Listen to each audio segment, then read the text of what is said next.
Hey guys, it's Joe from New Comics Fun Time. We actually made it out to Wizard World Chicago Comic Con, but we're still going to review new comics for you. But I don't know where Sean is. Joe! Joe! Joe! Joe! I gotta talk about the comic! Joe, what about the mouse?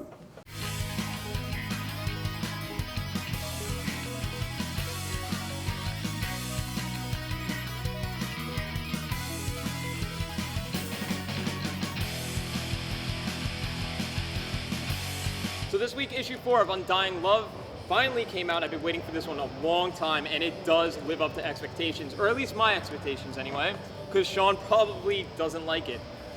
I don't. No, it's still Twilight in China for me. I checked it out. Yeah, it's getting better, but it's some guy, you know, he's madly in love with a Chinese vampire, and that's it. All right, well, it's my thing. Let me talk about it. Good. I love the art. Undying Love's art just gets better and better with every issue that comes out, and this one happens to be really action-packed. It just starts off and it's great. But the first few pages actually made me think it was gonna get kind of corny, because he's just running away from these crows with his girlfriend, and he looks at the crows and says, hey, do you know these guys? Like the crows are supposed to be people or something. Turns out they're not people. They are actually part of these mutated things that hunt down the villain's enemies, who are these like half mutant, half animal type things. They're really cool villains. That sounds really stupid. It's awesome. I loved Undying Love. Mutated Everyone crows should that get it. go after people. Birds. Everyone should get it. So while you got to read about cool vampires and Undying Love and mutated crows, I got to read about little mice with capes that kill snakes and have these little, you know, sinister plots against each other. It's called Mouse Guard. Sounds terrible. It was really fun. Really?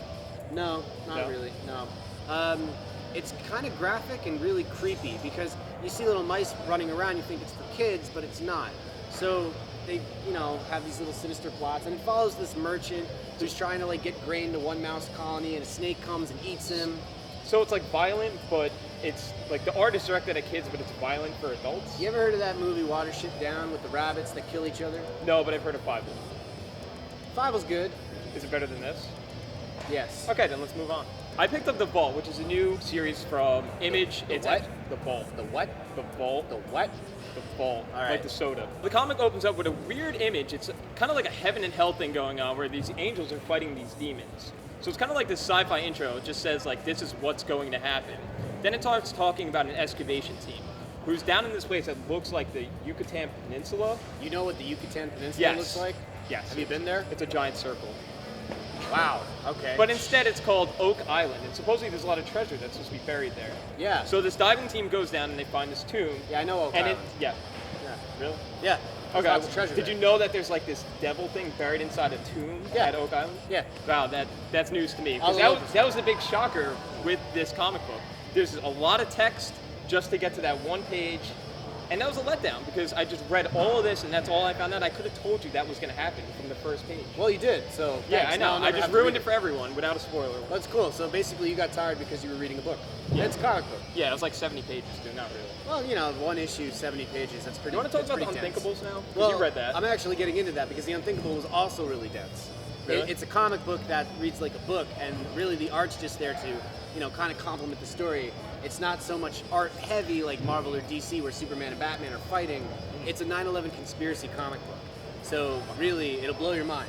So it's about this guy who's a Hollywood producer, and he's been making movies, but his brother is one of the chief mercenaries in Blackwater. So he's all over the world Does he fighting know all these this? terrorists. Yeah, they're best buddies Okay. because the Blackwater guy will give him movie ideas, and then he'll make the movies to try and tell the story. But of, are those movies actually like real things that happened? Yes, they are real things. So that he happen. thinks they're made up, but they're not. Well, that would be a cool way to go with it. Turns out the brother dies, and I'm not ruining it. This happens Okay. like in the first 5 pages. But now the other brother, the Hollywood producer, is like having this whole guilt complex. So he wants to become somebody that actually matters to society rather than make crappy movies. He joins a think tank, and basically they try to predict anything that could ever happen. What would be the countermeasure to that? Well, now all the think tank dudes basically decided we're the smartest people in the world. Let's just do this stuff and see if anybody's smarter than us, so that they can think of something. They try to prevent come it. up with the things that are unthinkable. Ta-da! Yeah, you figured Great it title. out. And it's awesome. It's a 5-set series. I'm only on issue 1. I'm pumped for it, but it is rather dense.